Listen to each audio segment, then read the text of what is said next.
I went into the Mortal Shell 2 beta expecting absolutely nothing. Then I heard it had a perfect guard system, and as someone who has spent way too much time playing Sekiro and Sifu, this actually grabbed my attention. But after playing the beta, I can confidently say that the Mortal Shell 2 might, and emphasis on the word might, actually be worth your time. So what exactly does this sequel bring to the table, and is it worth picking up when it releases on August 20th? Let's find out.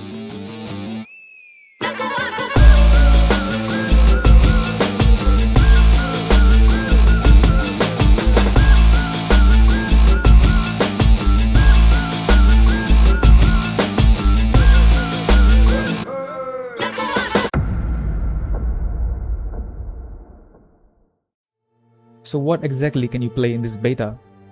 This beta gives you access to two shells, Harrow's the Vessel and TL the Acolyte, with multiple weapons, enemy types, bosses, a skill tree and stat upgrade to mess around with.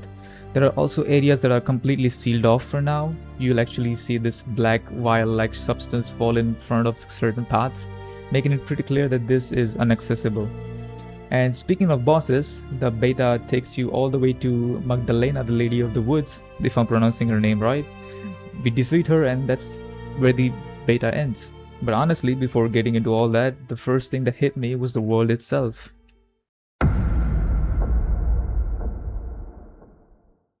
The world of Mortal Shell 2 is grim, and I mean really grim.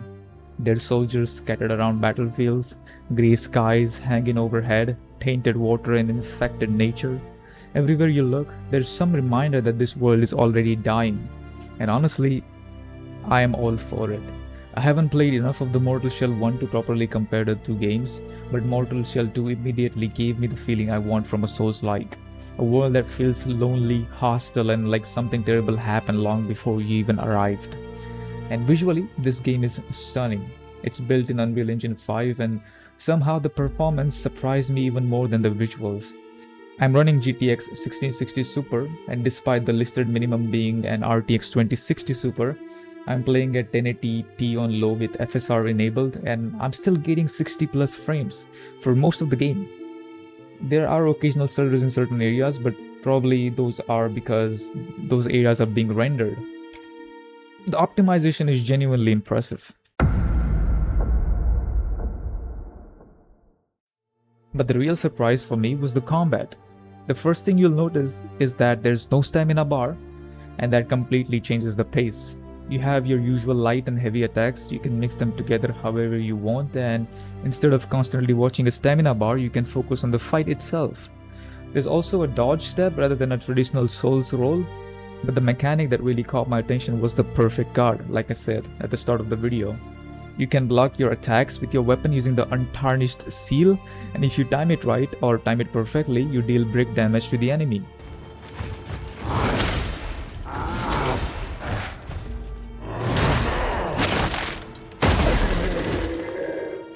And honestly, it felt really good. I'm a huge fan of Sekiro's combat, and I've also played Sifu, so having a system like that in Mortal Shell 2 immediately grabbed my attention. The enemies are also aggressive enough to keep you engaged, but their attacks are readable. I found myself actually learning the patterns and pairing attacks rather than just spamming hits and hoping for the best. And then there are the sidearms. They don't do insane damage, but they are surprisingly useful. You can even use them to take down flying enemies, which gives you another option if you can't reach something with your weapon. Overall, the combat felt fast, responsive, and satisfying, and that's probably my favorite part of the beta.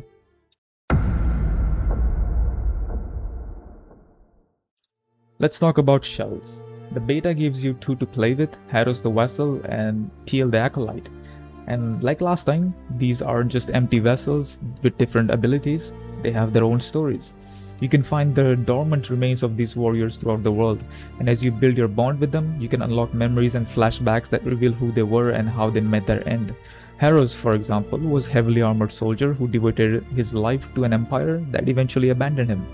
Peel's story is much darker. He became obsessed with enlightenment and consumed too much tar, the world's addictive, diluted divine substance as they call it. It eventually corrupted his body, leaving him horribly deceased before his death. And I really like this approach because it gives you an actual reason to care about the shell that you're using. Gameplay wise, the two felt very different. Haros is straightforward, he's heavier, more direct, and his unique ability can turn enemies to stone. Once they're petrified, attacking them fills their break meter, eventually opening up for a riposte. He's the shell I'd imagine most people would pick if they just want to stand their ground and beat the shit out of whatever that is standing in front of them. And then there's Teal.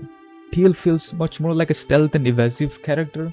He can enter shadow, instantly become invisible and prepare a shadow strike with his dagger. He can also dash just before getting hit to gain shadow and inflict stagger damage. So instead of just standing there and trading blows, you are constantly moving, dodging, disappearing, and looking for an opening. Once I unlocked Teal, I didn't go back to Haros because I couldn't find an option to go back to him, I guess. I stuck with him all the way to the end of the beta. There's also a skill tree and stat progression system, although I didn't dive too deeply into the skill tree because I really didn't need to finish the beta. Not because I'm really good at the game, it's because that's something I'll be exploring much more once the full game releases. Of course, none of this would matter if the enemies weren't interesting, and thankfully there's quite a bit of variety. You've got your regular sword and torch wielders, shield carriers, crossbow marksmen, and heavy brutes. Then things start getting weird. You got your giant enemy throwing rocks, stone crabs, poison crawlers, bats, worms, and giant cockroaches.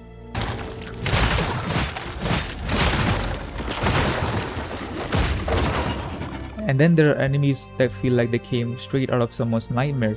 Spear-wielding women, and these bizarre accordion and broom-wielding babushkas.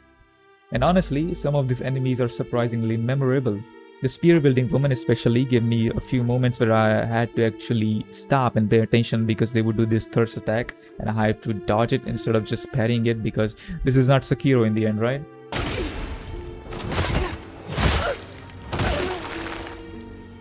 But the bosses? This is where things get interesting. The beta throws quite a few of them at you. You got the Tar Golem, the Gloomhound Ritualist,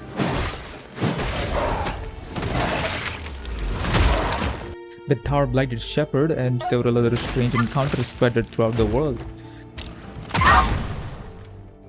My personal favorite was the Arbiter of Flesh, not necessarily because it was the hardest, but because it actually messed with my expectations. It uses feints to make you second guess your parries, and against the combat system built around reading your enemy attacks, that makes for a pretty interesting fight. And then there's Magdalena, the Lady of Woods. Again, I don't know if I'm pronouncing her name right. The final boss of the beta. When I first fought her, I got overwhelmed. She's incredibly fast, constantly moving around the arena and throwing out these huge flame attacks. But once you understand her moveset, she becomes much more manageable. And that's something I noticed with almost all of the bosses here. They are challenging enough that I died a few times, but their attacks are readable. You're not dying because you have no idea what happened, you're dying because you haven't learned their pattern yet. And honestly, that's exactly how I love my bosses.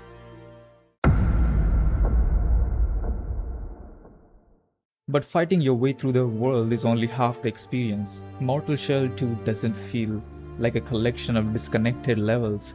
The world is interconnected with winding paths that loop back into one another and give you some freedom in deciding where you want to go. At the center of it is Marrow Keep, your main hub. From there you can fast travel to beacons you've discovered throughout your journey. And this is where the exploration gets interesting. There are paths everywhere. You can follow the obvious route or you can wander off and find something completely different. There are hidden areas, dungeons, bosses, and loot tucked away from the main path. I haven't explored every single corner of the beta myself, so I'm not going to pretend I have. But the game is apparently packed with 60 plus handcrafted dungeons, which makes me curious about what I have missed. This is what I learned from the internet, okay? And visually, the world changes quite a bit as you explore. You got fog-covered forests, frozen glades and underground areas, massive bone-built structures and these eerie submerged wetlands. Everything feels like it's slowly being consumed by some kind of corruption. And that's probably what I enjoy most about this world. It doesn't feel dead because there's nothing there. It feels dead because something used to be there. And there's something else that really sells this world. The sound. The game doesn't constantly throw music at you. A lot of times you just walk in through this dead world listening to the environment around you, and that makes everything feel lonely. It's just like Death Stranding, but more grim. And during one of the travel sequences where you deliver the Undermether's egg to the Marrow Keep, there's this almost metal-like track playing in the background, and strangely enough, it was really soothing.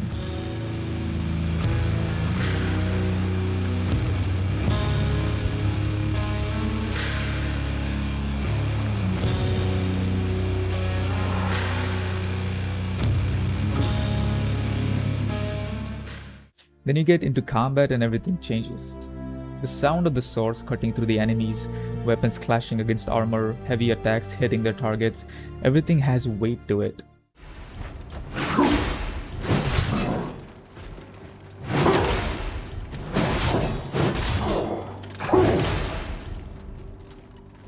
And the voice acting, surprisingly good.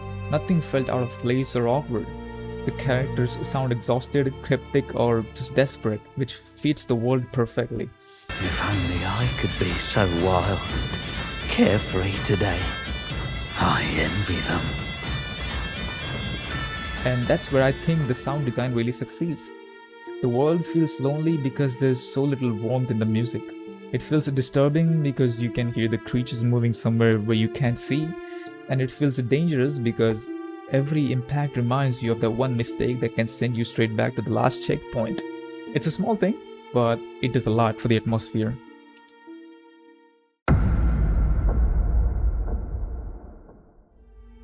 Now let's talk about performance for a second, right? Because this is probably one of the biggest surprises I had with the beta. I'm running a 1660 Super below the game's listed minimum GPU requirement, and yet at 1080p, low settings and FSR enabled, I was getting around 60 plus frames for most of my playthrough, which is obviously, right? There are some stutters in certain areas, but they were pretty brief and it didn't ruin my experience. And considering how good the game looks, I genuinely wasn't expecting it to run this well. The environments, lighting and level design all look fantastic, and somehow I wasn't constantly fighting my PC just to keep the game playable. So performance wise, massive thumbs up from me.